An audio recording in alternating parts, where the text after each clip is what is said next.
Hello everyone, আসসালামু আলাইকুম। সবাই কেমন আছেন? এই বৃষ্টির সময়, ঝড় তুফানের সময় কাঁঠাল না খেলেই বৃথা। তো ভাবতে ভাবতে আমার জামাই বলল যে স্টিক বানাও, আমরা সবাই মিলে খাই।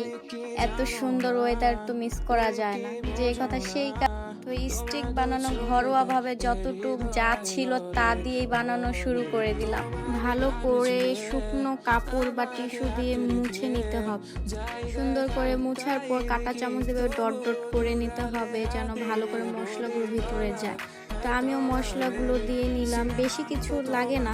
আমি শুধুমাত্র দিয়েছি রসুন বাটা, পরিমাণ মতো গোলমরিচের গুঁড়ো ভালো করে উলট পালট করে মেখে নিতে হবে যেন ভালো করে মশলাগুলো যায়। তো ভালো করে মাখার পর নিব সয়া সস, সামান্য মতো সয়া সস নিয়ে ভালো করে মেখে দিতে হবে স্বাদ মতো।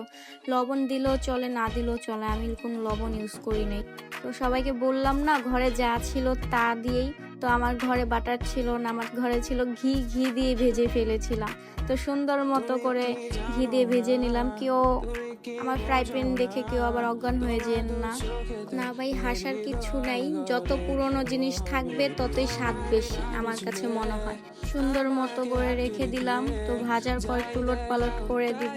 রান্না করতে বেশিক্ষণ লাগে না, মাত্র 10 মিনিট দিয়ে রাখলে হালকা আঁচের মধ্যেই সিদ্ধ হয়ে যায়। তো আমাদেরটাও হয়ে গিয়েছে, পরিবেশন করব।